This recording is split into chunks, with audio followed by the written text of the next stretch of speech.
Olá, seja você mais uma vez muito bem-vindo aqui ao canal do Ayrton Broto. Pessoal, antes de falarmos sobre a 17ª reunião de cúpula do BRICS, ocorrida no Brasil no início da semana passada, não se esqueça de deixar o seu like, se inscrever no canal e acionar o sininho. No final, deixe sua opinião sobre o resultado dessa cúpula, que, sem dúvida, aponta alguns caminhos para o futuro do próprio grupo, dos países envolvidos e também para o mundo e o Brasil.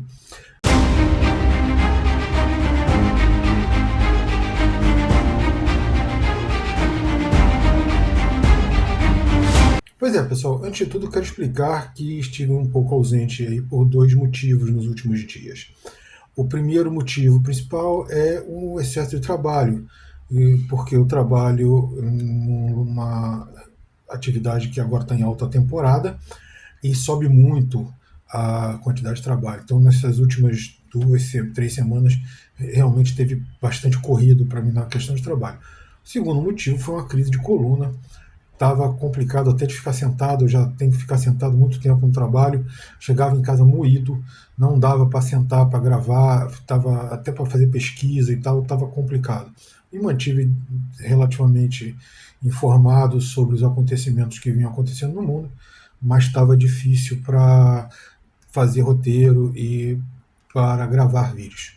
Então agora vamos aos poucos vamos retornar à normalidade aí 3, 4 vídeos, incluindo curtas, né, por semana para a gente retomar isso aí. Ontem mesmo já saiu um vídeos em curto. Se quiser vai dar uma olhada lá porque está interessante. Disso isso, começamos por lembrar que o BRICS é, acima de tudo, um grupo de países que busca fugir de interdições político-econômicas impostas pelos países ocidentais vencedores da Segunda Guerra Mundial. Sim, a União Soviética não era ocidental, foi uma das vencedoras, mas ela, por uma série de motivos, acabou perdendo esse espaço. E os países ocidentais, do chamado Ocidente Coletivo, acabaram se impondo quase que de forma global, principalmente após o declínio e a dissolução da União Soviética na década de 90, início, final da década de 80 e início da década de 90. Esses países hoje em dia controlam rotas comerciais, empréstimos, regras de comércio e produção, além de financiamento e condições de desenvolvimento, dizendo que cada um pode e deve fazer. Esse controle é usado não apenas para o controle econômico, mas também político. E eles usam todo esse poder para intimidar os países que tentam se contrapor de alguma forma a essa situação. Nem sempre deu certo, mas indiscutivelmente tal controle tem trazido instabilidade ao planeta, principalmente aos países menos desenvolvidos. Justamente o que esses países dos BRICS buscam são alternativas que permitam se desenvolverem e comercializarem seus produtos sem essas interdições. Não é um processo fácil, óbvio que não. Não é um processo rápido e ainda vemos as reações do grupo de países que vê sua hegemonia e controle ameaçados, que buscam minar e impedir a concretização dessas iniciativas de todas as formas, inclusive bélicas. Tivemos alguns exemplos aí, por exemplo, agora no Irã, nós vemos aí em bombardeamento, uma guerra iniciada que não deu certo. A mesma coisa acontece na Ucrânia, é uma reação desses países a esse crescimento. No contexto que eu apresentei aí, o Brasil recebeu a 17ª cúpula dos BRICS, que teve presença de 2 dezenas de países, sendo 11 membros plenos e 10 parceiros. Os países são bastante heterogêneos entre si, mas a busca por outras formas de comércio e desenvolvimento os unem no momento. Destaco a presença de Cuba, que, como membro parceiro, tem uma enorme oportunidade para escapar às sanções que são impostas pelos Estados Unidos há décadas e que vem limitando enormemente a capacidade de desenvolvimento da ilha. As pessoas acham que aquilo é culpa do comunismo. Não, não é. Aquilo é culpa principalmente das sanções. Cuba é uma ilha extremamente restrita em área e em recursos naturais, e aí ela precisaria um comércio bem mais intenso com o resto do mundo. Ela mais ou menos tinha isso na época que existia o Bloco Socialista, o Bloco Comunista. da cortina de ferro, mas com a queda desse bloco ela ficou meio que isolada e muito mais suscetível a essas sanções norte-americanas. Sobre a cúpula em si mesmo, temos que destacar duas coisas principais. A primeira são os trabalhos e as reuniões de especialistas, políticos responsáveis por determinadas áreas e empresários que concluem negócios e o desenvolvimento de ideias, discutem novas diretrizes, oportunidades, etc. Essas reuniões muitas vezes se desenvolvem por meses, com discussões, estudos e elaboração de projetos. Não raro, esses estudos e esses projetos eles se desenvolvem por anos até serem consolidados em uma dessas reuniões. O segundo destaque é a declaração final. Como eu disse acima, o BRICS é, antes de tudo, um bloco geoeconômico para fomento de negócios e de comércio, mas aos poucos ele está se tornando também um bloco geopolítico por necessidade, e essa declaração final do evento deixou isso bastante claro. Sobre a parte econômica, o avanço maior veio da Rússia. E nesse ponto aqui é o avanço em termos de facilitação de negócios entre os membros do bloco. E entre outros países também, se porventura venham a participar.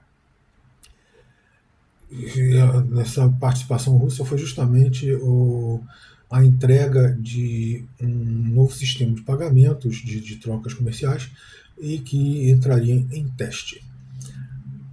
O Brasil se beneficiou diretamente de duas coisas. O primeiro é que foi alinhavada uma visita à Índia para o desenvolvimento de um plano estratégico bilateral. Deve entrar em negociação trocas tecnológicas e comerciais em si, além de aproximação do país em outras áreas também. Os dois países devem se aproximar culturalmente, etc. Isso sempre vem junto no pacote. O Brasil também foi convidado a participar da próxima reunião da ASEAN, a Associação das Nações do Sudeste Asiático. Temos alguns pesos pesados aí nessa associação, como a China, o Vietnã e mais pelo menos um ou dois membros dos BRICS aí devem participar. O Brasil foi, além de outras nações da área, e o Brasil foi convidado a participar disso aí. Uma ótima oportunidade para estreitar laços e abrir novos mercados. Nesse ponto, o encontro dos BRICS me pareceu um sucesso.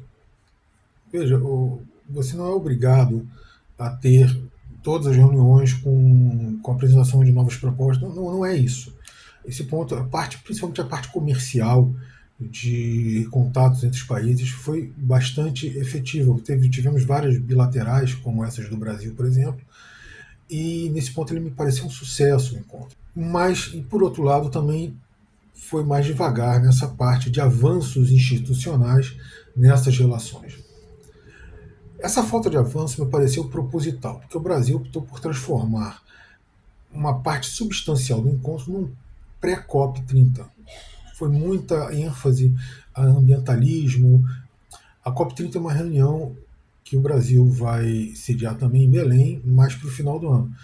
E você teve muita coisa ligada a ambientalismo nessas reuniões. Todo o Brasil meteu alguma coisa de meio ambiente, de sustentabilidade ecológica, etc. Na verdade, são temas de muito mais interesses do Ocidente coletivo político do que dos países do BRICS mesmo. Basta lembrar que a China e a Rússia se preparam para abrir uma rota comercial pelo Ártico, que só é possível justamente por causa do chamado aquecimento global. E o Ocidente está pronto para disputar o domínio dessa rota com esses países do BRICS. Nitidamente, há conflito de interesses aqui, sem julgamento de quem está certo ou errado. As rotas comerciais do Ártico são um caso, mas há outros. A verdade é que você não vê o Ocidente tentando reverter o aquecimento global para impedir isso. Eles querem impedir de outras formas. Ou seja, o aquecimento global é apenas uma desculpa esfarrapada para impedir que países, por exemplo, como o Brasil, se desenvolvam. E apenas extrair riquezas do solo brasileiro para exportar não vai desenvolver o Brasil. Então, o Brasil se desenvolver realmente demandaria esforço, trabalho e empreendimento, algo que o Brasil abriu mão de fazer há 35 anos atrás, quando aquele péssimo presidente chamado Fernando Collor de Mello assumiu e depois daí o único que quebrou um pouquinho com isso foi Itamar Franco, o resto foi só ladeira abaixo, e nós temos essa situação de hoje no Brasil, que na verdade eles ficam falando de aumento de PIB e aumento disso, aumento daquilo, mas nós vemos a lamúria que o povo brasileiro enfrenta dia a dia.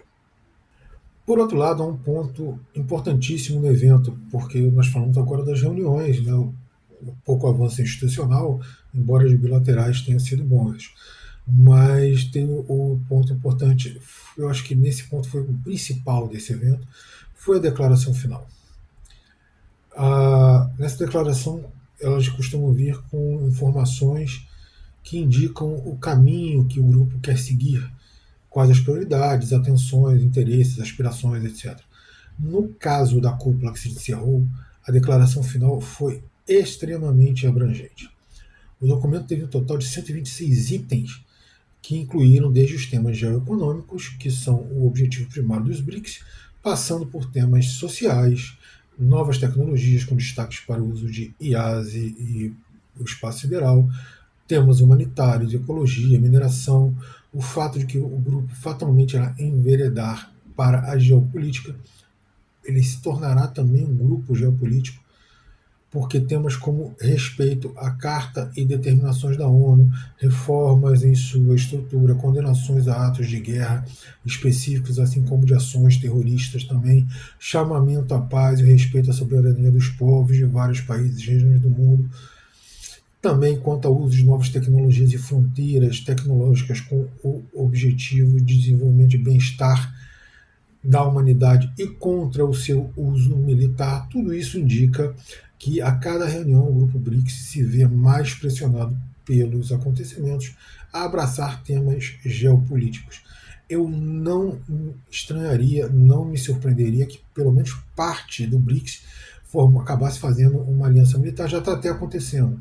Você já tem aliança não declarada, mas você já tem uns apoios militares muito fortes e muito sensíveis entre Rússia, Irã, China, a Coreia do Norte, que ainda não faz parte do BRICS, mas pode entrar, a Bielorrússia. Então, assim, nós podemos ter um desenvolvimento bastante sensível de pelo menos parte do grupo BRICS em direção a uma aliança militar. E eu digo que a cada reunião isso vem crescendo, porque não é a primeira vez que esses temas geopolíticos são incluídos na declaração final, mas é a primeira vez que eles aparecem de forma tão ampla, profunda e detalhada. Ou seja, eles vêm a cada encontro BRICS, eles vêm ganhando mais importância, até porque esses temas vêm ganhando mais relevância no mundo atual e para o próprio ou os próprios negócios dos BRICS. Nós tivemos coisas boas, também tivemos as péssimas.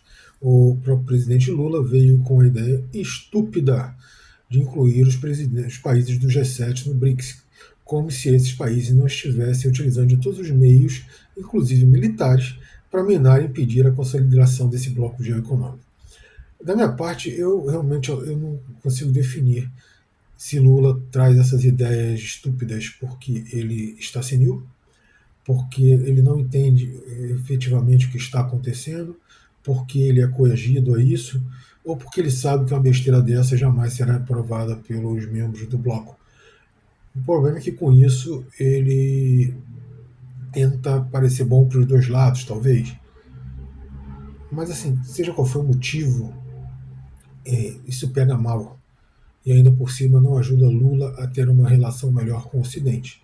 Tanto é que no último dia da cúpula, ele recebeu de presente de Trump a aplicação de 50% de taxas de importação, ou seja, tarifas de importação para produtos brasileiros exportados aos Estados Unidos, além de nítida interferência em assuntos internos ao exigir uma anistia ao pessoal envolvido nos atos do 8 de janeiro, aquele da quebra-quebra lá em Brasília, que é chamado de tentativa de golpe, talvez tenha até sido, talvez não.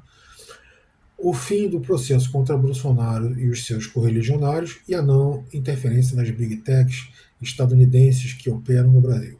Mas isso é tema para um outro vídeo e deve sair amanhã. Por esses motivos, não me pareceu que a reunião de cúpula do BRICS tenha sido esse sucesso todo que parte da imprensa ligada ao PT grita. mas também não foi o desastre que parecia que ia ser antes dela acontecer.